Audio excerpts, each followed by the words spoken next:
Bienvenidos a Liderazgo Bajo Fuego. Si eres como yo, probablemente has notado como muchas personas hoy tratan de definir el liderazgo de una manera secular, de una forma en la que quizás no es del todo bíblica.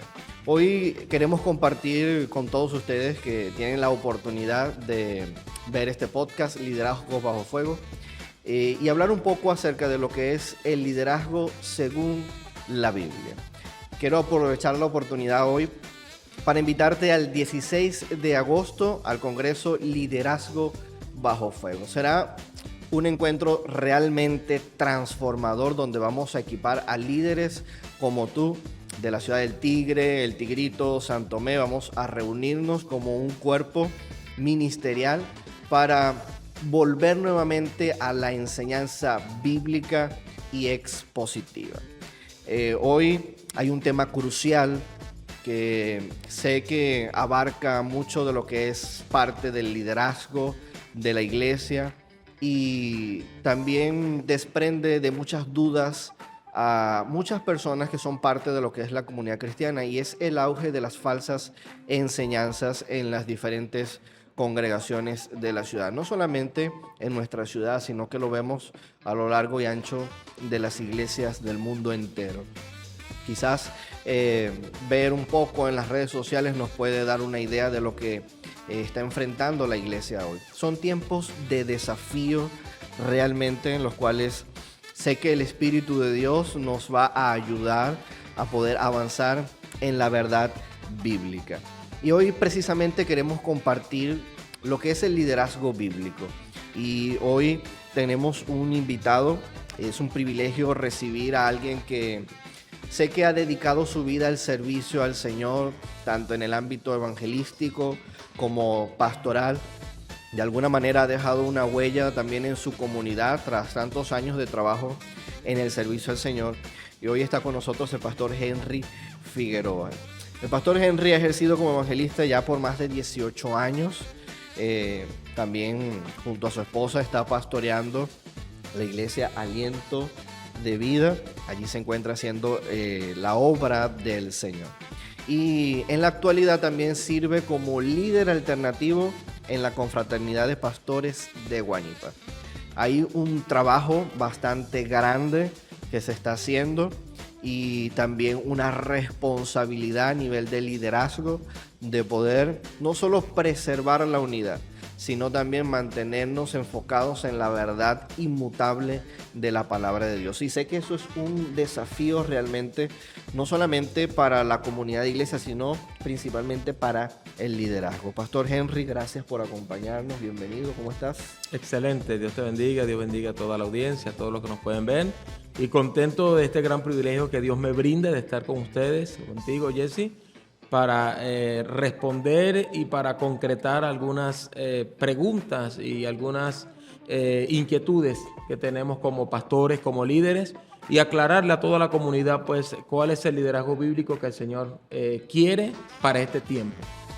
Amén. Así es. Antes de entrar en materia, con toda tu experiencia en el ministerio evangelístico y también estos años que el Señor te ha permitido estar en el ministerio pastoral, me gustaría conocer de ti qué significa para ti liderar bajo fuego en estos tiempos de desafíos tanto culturales como doctrinales.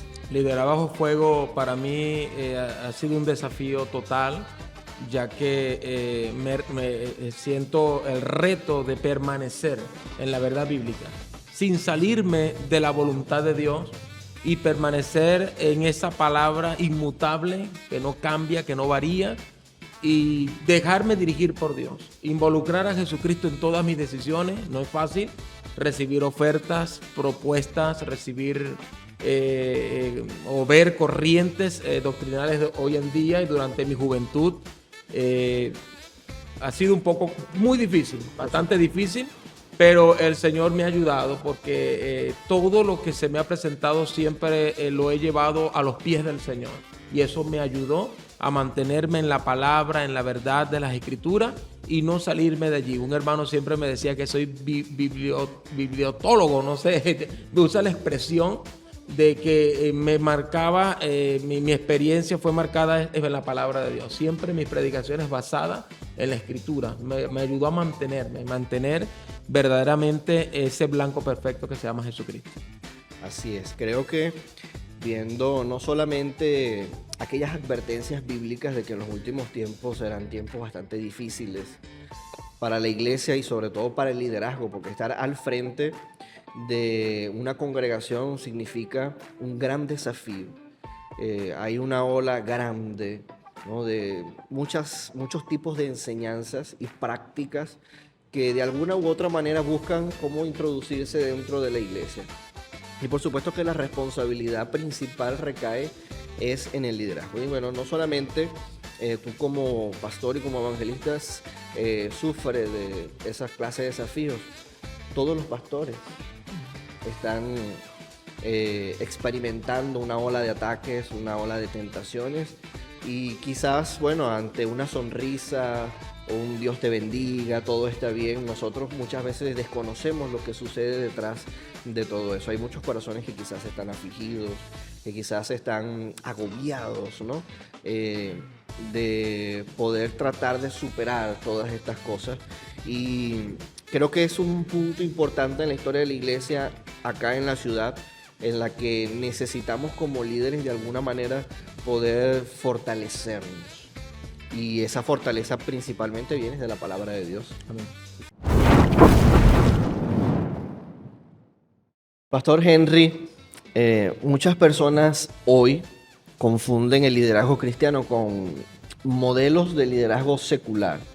Por ejemplo, a veces el liderazgo organizacional, que por supuesto da resultados a nivel empresarial, muchas veces tiende a querer traerse dentro de lo que es el liderazgo de la iglesia. Sin embargo, creo que hay que definir, ¿no?, y quizás aclarar un poco lo que es el liderazgo bíblico. ¿Será realmente igual el liderazgo bíblico con el liderazgo secular? Me gustaría compartir contigo qué es el liderazgo bíblico y para ti cómo se diferencia o de qué manera se diferencia con el liderazgo secular.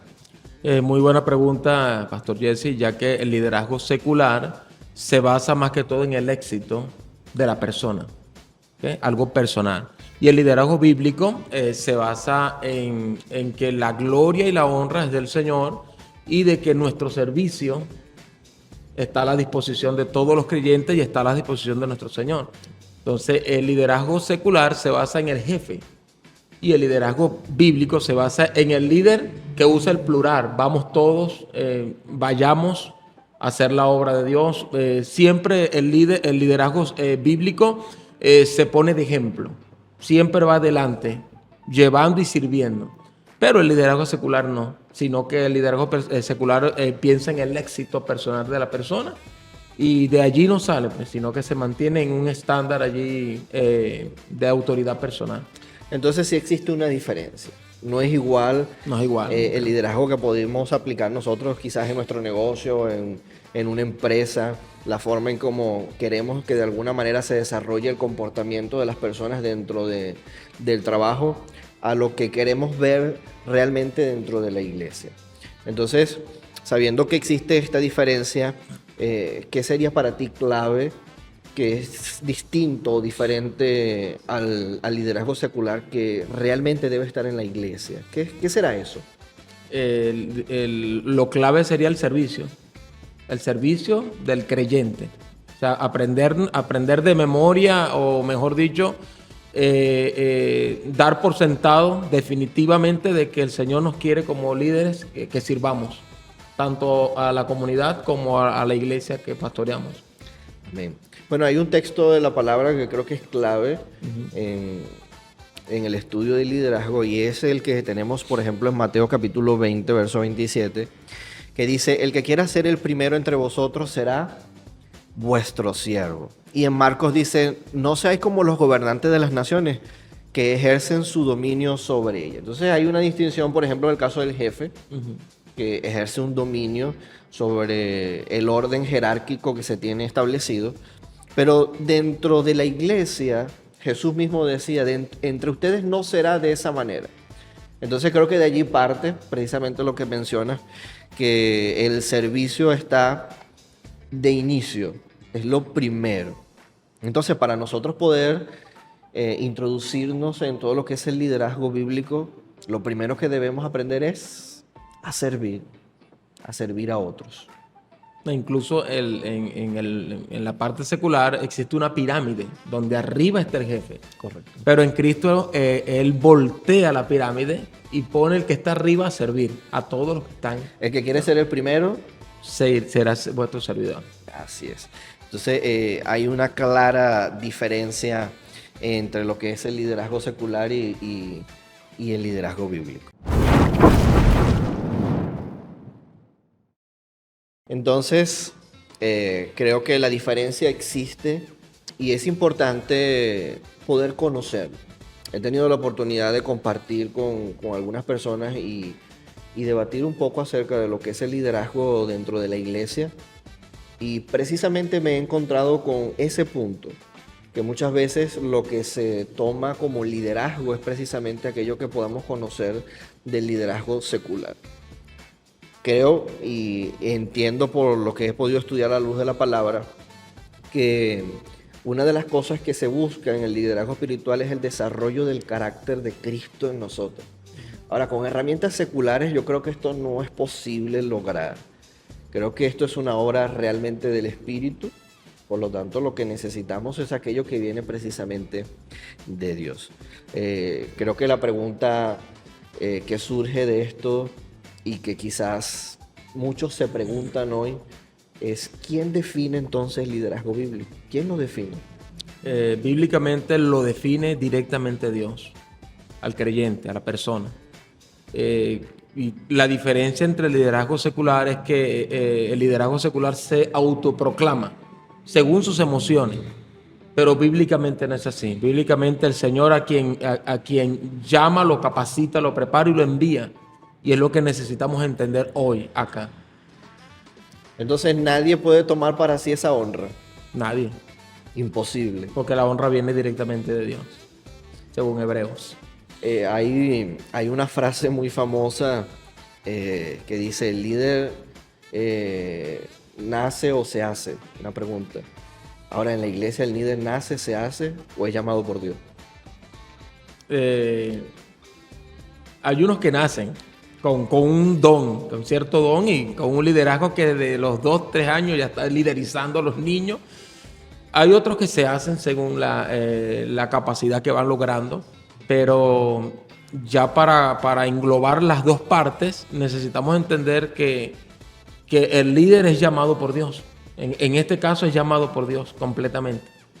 ¿Okay? Ahora, hay personas que tienen características del liderazgo secular que son claves. Por ejemplo, la comunicación, el carisma. Y quizás esas personas están dentro de la iglesia y tienen esas especificaciones muy claras, evidentes, que uno dice, wow, esta persona es realmente un líder. Pero ¿será eso realmente suficiente para que una persona ejerza el liderazgo dentro de la iglesia? ¿O se requiere de manera indispensable que exista un llamado? Necesita hacer un llamado directo. ¿Sabe por qué? Porque si esa persona no es quebrantada, según el Espíritu Santo, esa persona va a ser un desastre. Porque va a manejar todo según sus emociones, según su criterio. Y no va a estar basado según la palabra de Dios y según la voluntad de Dios. Entonces podríamos caer en lo mismo, ¿no? Que venimos hablando, de que precisamente viendo esas características decimos, no, mira, esta es la persona adecuada. Quizás en tal lugar se requiere un ministerio pastoral y a veces nosotros entramos como en un afán de querer de que esa imagen pastoral surja rápido en ese lugar y creemos que viendo las características de ciertas personas decimos, mira, esta es la persona que tiene que liderar y creemos que estamos haciendo lo correcto. Pero ahí en Hebreos se nos dice, nadie toma para esta honra para sí mismo, sino que es llamado por Dios. O nadie toma para sí esa honra, sino es llamado por Dios como lo fue Aarón. Exacto. Entonces, quizás existan los dones, quizás existan las características, pero el llamamiento tiene que estar. Tiene que haber de parte de Dios allí un llamado. Vemos el caso de Pablo. Vemos el caso de Moisés, por ejemplo, también, que aunque tuvo un llamamiento, también tuvo un tiempo en el que el Señor lo tuvo que capacitar, lo tuvo que enseñar, lo tuvo que quebrantar, como decías. Y fue, si mal no recuerdo, 40 años después que él entonces fue a ejercer dicho ministerio. Entonces fue preparado en todas las áreas, porque los 40 primeros años fueron preparados en las letras de Egipto, el lenguaje árabe de Egipto, y los otros 40 años en el desierto. Recuerda que Moisés no era pastor, Moisés era príncipe, y tuvo que Dios ponerle una mujer al lado, una pastora, para enseñarlo a pastorear. 40 años en el desierto cuidando las ovejas de su suegro, hasta que llegaron los 80 años y vino el llamado directo de Dios para Moisés. Se resistió, pero entendió que Dios lo estaba llamando. Ahora sí, ese era el momento en el que tenía que ejercer aquello que Dios le había llamado. Y Pablo decía, mira, todo lo que antes había logrado lo tengo por basura para ganar a Cristo. Entonces él entendía de alguna manera de que en el punto en el que se encontraba su vida o su ministerio, lo que iba a surgir hacia adelante tenía que ser transformado realmente por Dios. Él recibió la revelación, el misterio que había estado escondido, y para poder llevar a cabo entonces ese trabajo tuvo que quizás desaprender o deshacerse de muchas cosas que traía. Y creo que entre todos estos personajes hay un elemento que es clave también en el servicio, y es la humildad. Quizás con tanto currículum, tantas características, dones, talentos, estudios, la humildad juega un papel o un rol fundamental. Para ti, ¿cuál sería ese rol que juega la humildad en el liderazgo bíblico? Bueno, seguimos con el servicio, porque prácticamente la humildad es lo que nos sella a nosotros. Hay un sello en nuestra vida donde el único que se atrevió a decir que era humilde de corazón era Jesús. Nosotros tenemos que reservarnos esa palabra y demostrarlo con un servicio, demostrarlo con hechos. Entonces, esa demostración se hace llevando fruto, como dice la Escritura. Y recordemos que hay un pasaje bíblico donde Dios dice que Él mira al altivo de lejos, pero a lo humilde lo tiene cerca, pues, lo tiene muy cerca. Entonces, ahí está la clave de la humillación. Si Jesús, siendo Dios, dejó omnipresencia, omnipotencia, lo dejó todo para humillarse. Y fue humillado hasta lo más bajo para luego ser exaltado. Entonces nosotros también deberíamos de acatar que la humildad es fundamental para que el liderazgo brille y sea de bendición. Por ejemplo, hoy, y no solamente hoy, creo que lo hemos visto a lo largo de la historia de la iglesia, con ciertos movimientos que han surgido. Esos movimientos han surgido, luego quizás han perdido fuerza, vuelven nuevamente a surgir. Uno de ellos, y que es bien sabido por la comunidad cristiana, es lo que se conocía antes como la teología de la prosperidad. Muchos de estos movimientos que llegaron a muchas congregaciones establecían un orden jerárquico, que era lo que hablábamos al principio, y entonces el rol bíblico como que se perdía un poco, ¿no? La persona que ejercía el liderazgo principal, el titular, la persona como que se entronizaba. Y ese trabajo de servicio que tenía que hacer ahora entonces ya no lo ejercía, sino que las personas a su alrededor venían y servían a él. Y creo que ese principio de la humildad se pierde en esa clase de movimientos que quizás hoy existen con otro nombre, quizás no con este nombre de la prosperidad, pero sí con otros nombres. No sé si a lo largo del ministerio que has ejercido te has encontrado con esta clase de movimientos y esta clase de personas que se han autoproclamado y precisamente han tomado la gloria para sí mismos y no se la han dado a Dios. ¿Qué experiencia has tenido tú con estas personas? Muchas experiencias, e incluso alguien se atrevió a catalogarme como que estaba mal delante de Dios en pecado porque estaba pasando mi proceso de escasez, de enfermedad para mis niños. Y muchas personas de estas corrientes, tristemente, catalogan al creyente que está mal con Dios en pecado porque está pasando un momento de prueba. Ahora mi pregunta es, entonces Job vivió un proceso duro y no estaba en pecado. E incluso fue probado por Dios y Dios le da el permiso a Satanás para tocar su vida, para tocar su entorno, y Job lo único que hace es arrodillarse y raparse la cabeza. Date cuenta que Job era un hombre que sacrificaba.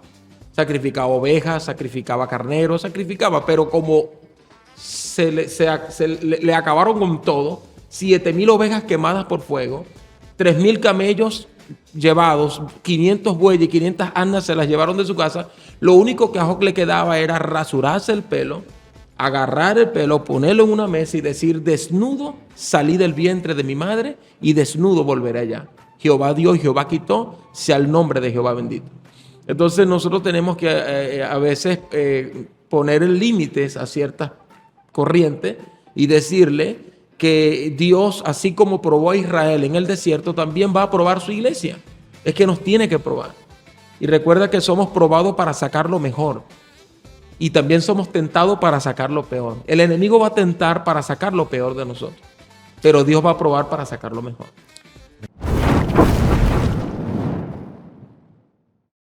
Creo que existen también ciertos personajes del Nuevo Testamento que, bueno, atravesaron situaciones de enfermedad. Uno de ellos, creo que el que más conocemos es Timoteo. Entre su dificultad allí, quizás gástrica, vemos que el apóstol Pablo le hace una recomendación de salud. Sin embargo, no vemos que le dice en ningún momento: mira, hay una situación allí de pecado que tienes que resolver, o tú no estás bien porque estás en eso, sino que más bien le hace una recomendación. Y estos, como el caso de los apóstoles, ellos ejercían dones magníficos de sanidad, pero sabemos que también estaban sometidos a la voluntad de Dios. Si hubiese estado sometido a la voluntad de Pablo, Pablo le hubiese dicho: no, mira, en este momento quedas sano, estás listo. Sin embargo, no fue así. Creo que ante todo esto, ese problema de la falta de humildad que muchas veces existe y que todos los pastores estamos siendo tentados constantemente a esto, estamos siendo puestos a prueba, ¿no? A veces Dios mismo nos rodea de ciertas circunstancias que ponen a prueba nuestro corazón. Si vamos a dejarnos arropar por esto o si realmente vamos a permanecer sirviendo con sencillez y con mansedumbre, como Él mismo nos dio ejemplo a nosotros de servicio. Ahora, con tantas falsas enseñanzas que circulan hoy en la iglesia, esto no es un secreto, esto no solamente se advierte en las Escrituras. Miren, en los últimos tiempos vendrán falsos profetas, lo hemos visto nosotros mismos, lo hemos oído. Hemos estado presentes quizás en ciertos lugares donde la palabra que se ha expuesto no es la palabra de Dios, sino que es una que está contaminada realmente y busca precisamente sacar a las ovejas del redil. Creo que una de las cosas que la iglesia necesita es aprender a discernir cómo identificar un falso profeta. Ahora, como líder, como parte también de una unidad de pastores, como parte de un ministerio pastoral y como evangelista, ¿de qué manera puedes enseñar a la iglesia a que aprenda a discernir o identificar a estas personas que traen enseñanzas que son contrarias realmente al evangelio? Es necesario equipar a la iglesia. La tenemos que equipar a través de la palabra de Dios. Para que aprendamos todos a identificar. No se necesita tanto tiempo para identificar que alguien está trayendo una falsa enseñanza. Poquito tiempo, se necesita nada más poco tiempo. Cuando un mensaje gira en torno al dinero, a la ambición personal, ya tristemente allí ese mensaje hay que cortarlo. Ese mensaje hay que obviarlo. Porque el mensaje verdadero, el mensaje bíblico que debería de conocer un líder, tiene que ir en torno a Jesucristo. Tiene que ir en torno a la santidad del Espíritu en nuestras vidas. Y por eso te digo que equipar a la iglesia, decirle a la iglesia,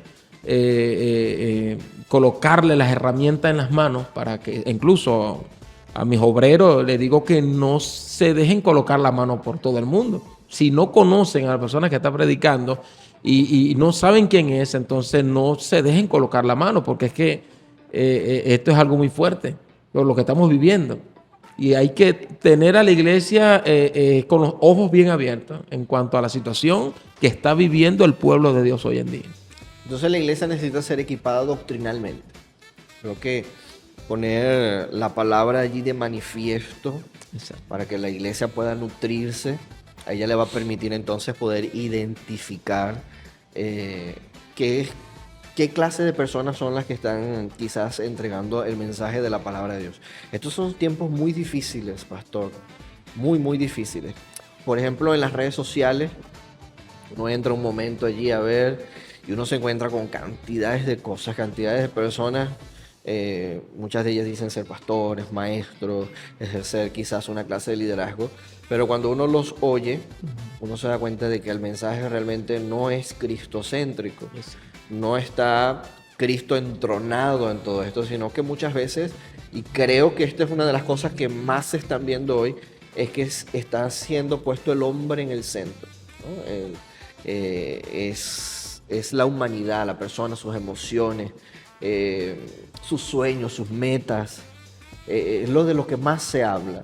No sé si has podido ver esto alrededor tuyo, en las diferentes iglesias con las que quizás has tenido la oportunidad de compartir, pero lo que el Señor me ha permitido compartir a mí, he visto que de un 100%, mira, creo que el 70% de las iglesias están circulando precisamente en este tema, ¿no? Buscan es motivar a las personas a cumplir sus metas, sus sueños, que no es algo malo, pero que no es el objetivo del evangelio. Exacto, porque ya no se predica el evangelio para que el nombre del Señor sea exaltado y que nosotros nos dirijamos a la presencia de Dios, sino que el primer mensaje motivacional en el huerto del Edén, la serpiente le dice a la mujer que cree en ti misma, o sea, tú no vas a morir, hazme caso, Dios no quiere que tú que seas igual que Él. O sea, esos son los mensajes que tristemente estamos viendo y lo que acabas de decir en las redes sociales, personas que no conocemos,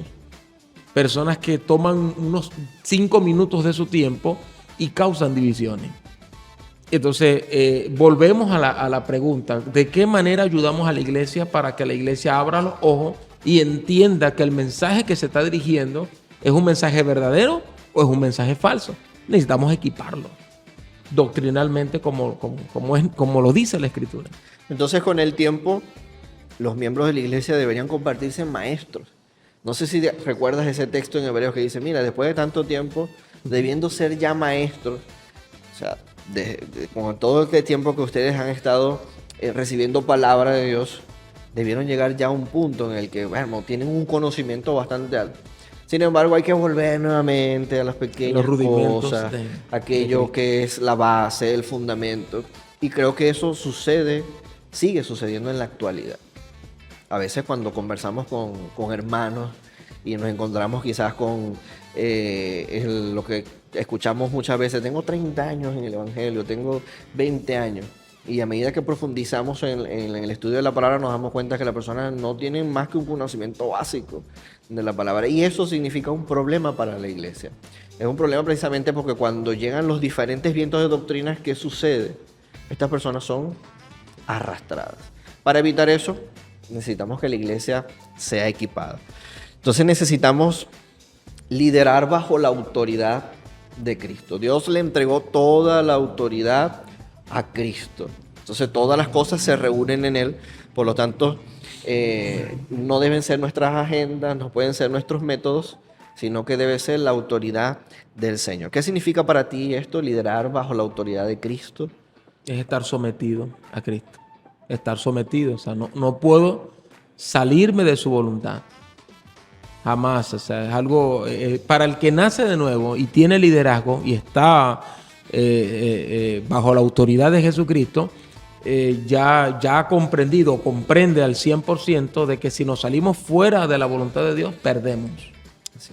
Entonces necesitamos estar sometidos. La única manera de resistir es estar sometidos bajo la mano poderosa del Señor. Entonces, como líderes, bueno, necesitamos urgentemente autoevaluarnos diariamente. Estamos corriendo peligros constantes y nosotros sabemos que cuando Satanás quiere poder hacer caer una congregación, lo primero que va a tratar de sacar del juego es al líder, aquel que el Señor ha llamado para que esté allí al frente. Entonces hay muchos desafíos, muchas presiones, el secularismo también está presionando dentro de la iglesia. Muchos han cedido a la tentación precisamente de quizás al no ver el crecimiento en número de las personas, tienden a tomar ciertas cosas del mundo, traerlas a la iglesia, adaptarlas al servicio y de esa manera quizás atraer a personas. Sin embargo, nosotros sabemos que la obra que realmente surge de que las personas busquen a Dios no es nuestra. Exacto. El pastor John MacArthur, en uno de sus libros, hablaba de la teología del dormir. No sé si has tenido la oportunidad de escuchar de eso.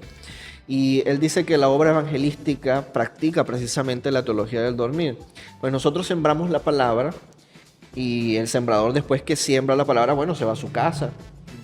Llega a su casa, se relaja, toma una siesta. Mientras duerme en la noche, la semilla está allí en un proceso, comienza a germinar. Y eso es lo que llamamos la teología del dormir. Nosotros no tenemos un efecto sobre ese germinar en la noche. Mientras nosotros dormimos, mientras nosotros estamos en nuestras casas, estamos en nuestra diligencia, Dios está haciendo una obra en el corazón, no nosotros, no la hacemos nosotros. Entonces enfrentamos muchos desafíos, muchas falsas enseñanzas. Creemos muchas veces que al no ver resultados necesitamos por nuestras propias manos poder tomar el control de todo para que las cosas se mantengan como piensa uno que debe mantenerse y tomamos el lugar de Dios. Creo que todas esas presiones existen en el liderazgo actual. Están siendo tentados en esto. ¿Cómo podemos nosotros liderar bajo esa presión? No vender el mensaje, o sea, no dar el brazo a torcer fácilmente, sino resistiendo. Está resistiendo, tenemos que resistir y mantener esa palabra de Dios viva en nuestros labios, viva en nuestro corazón. No descuidar ni la parte espiritual, ni la búsqueda, como lo dice la Escritura, que debemos de estar allí siempre conectados con el Espíritu de Dios para poder entender cuál sea la voluntad de Dios en nuestras vidas. Y la palabra de Dios tiene que estar, porque es que se ha levantado tantas estrategias. Se llama estrategia lo que la iglesia está diciendo es estrategia para llamar la atención, para que vengan los jóvenes, pero tristemente no hay un fundamento. No hay un fundamento. Muchos se basan en el más. Y resulta que en el menos hay una bendición también.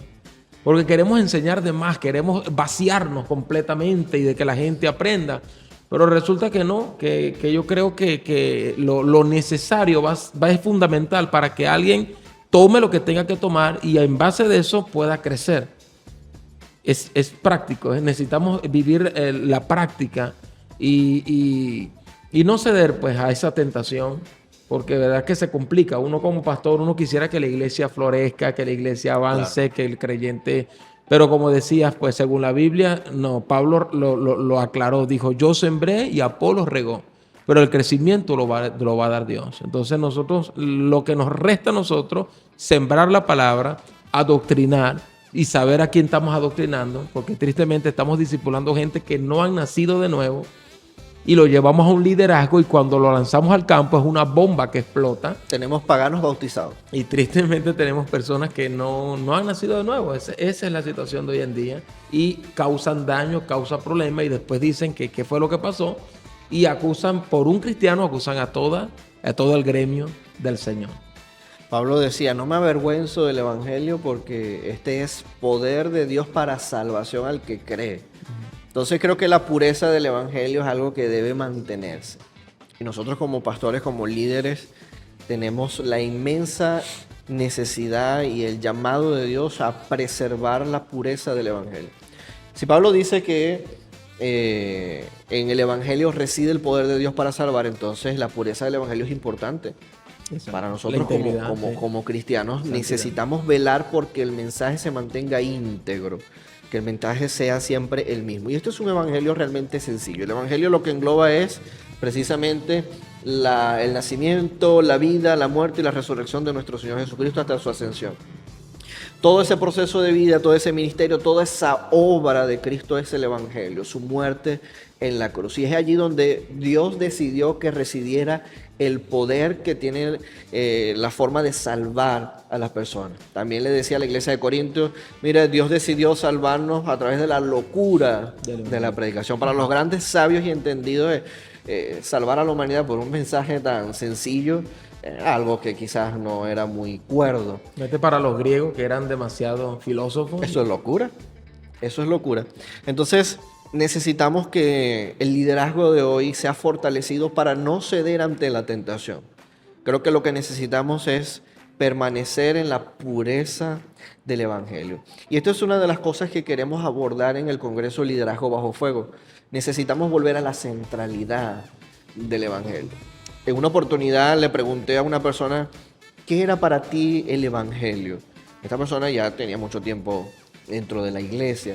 Y la persona, bueno, yo creo que el Evangelio es que a nosotros nos pueda ir bien, que nosotros podamos hacer las cosas bien, que podamos honrar a Dios. Pero eso no es el Evangelio. El Evangelio es Jesucristo, es su obra, es su muerte, es su poder realmente transformador. Y allí vemos claramente que a veces el problema está en que nos ponemos a nosotros siempre en el medio. Quitamos a Cristo y nos ponemos nosotros. Queremos que el Señor nos mire a nosotros, siempre a nosotros. Sin embargo, al único a quien Dios le dijo, tú eres mi hijo amado en quien yo me complazco, fue a Jesús, no fue a nosotros. Exacto. Fue a su Hijo Jesucristo. Y nosotros estamos en Él ahora y somos bendecidos por lo que Cristo hizo. Pastor Henry, muchísimas gracias por estar aquí con nosotros, sobre todo por compartir la sabiduría que Dios te ha dado, no solamente con nosotros aquí, sino también a través de este medio en el que estamos compartiendo. Y a todos los que tuvieron esta oportunidad de hoy estar junto a nosotros, queremos invitarlos a poner en práctica aquello que hemos aprendido, ¿no? Lo que hemos visto hoy acerca de lo que es el liderazgo. Necesitamos volver nuevamente a la enseñanza de la palabra de Dios, a saber discernir y definir qué es de Dios. Es de Dios todo aquello que está en la palabra, lo que Dios nos enseña allí en ella. Así que debemos procurar siempre ir a la palabra de Dios. Y quiero tomar la oportunidad para invitarte. El 16 de agosto vamos a estar reuniéndonos en el Colegio de Abogados del Tigre y vamos a estar compartiendo el Congreso Liderazgo Bajo Fuego. Está abierta las inscripciones, los cupos son limitados, ya estamos alcanzando la mitad de los cupos, así que quiero que tomes esta oportunidad, faltan ya 2 meses para el Congreso. Puedes registrarte a través de www.liderazgobajofuego.org, allí puedes reservar tu lugar para este día. Sé que va a ser de bendición, no importa si no estás ejerciendo el liderazgo, estás invitado a que nos acompañes al Congreso. Esto es un evento estratégico, para líderes, para que tomen ese llamado de fortalecer su liderazgo y mantenernos en la centralidad del Evangelio. Vamos a tener allí expositores que el Señor ha utilizado precisamente en el área académica para darnos una plenaria que sé que será de mucha bendición para el liderazgo de la ciudad. Así que no pierdas esta oportunidad. Si tienes algo más que aportar o un saludo que enviar también a los que nos acompañan hoy. Bueno, contento de esta oportunidad que ya me dieron, pues me diste de compartir y de expresar inquietudes y de expresar lo que la palabra nos está recalcando. Y bueno, y concluyo bíblicamente cuando el Señor le iba a lavar los pies a sus discípulos, dice que tomó la toalla, se la ciñó. Y muchos quieren manto, el manto de Elías, quieren ese manto para ser visto, para ser reconocido, pero no quieren tomar la toalla. Y la toalla es el servicio. Entonces, para que exista el manto en mi vida, tiene que primero existir la toalla, lo más pequeño. Necesito servir para poder alcanzar el ministerio, los dones que son de segundo, viene siendo el resultado de mi servicio. Así que contento, hermano Pastor Jesse, por esta oportunidad. Gracias por la invitación y nos vemos el 16 de agosto. Amén. En el Congreso. Así es. Allí vamos a estar, vamos a seguir compartiendo y a todos ustedes, bueno, los esperamos. Y muchísimas gracias por acompañarnos. Pueden seguirnos a través de nuestras redes sociales, Liderazgo Bajo Fuego. Búsquenos por allí, síganos, denle like, compartan y vamos a seguir trabajando para traer otras entrevistas y también profundizar en este tema acerca del liderazgo bíblico. Nos vemos en otra oportunidad. Hasta luego.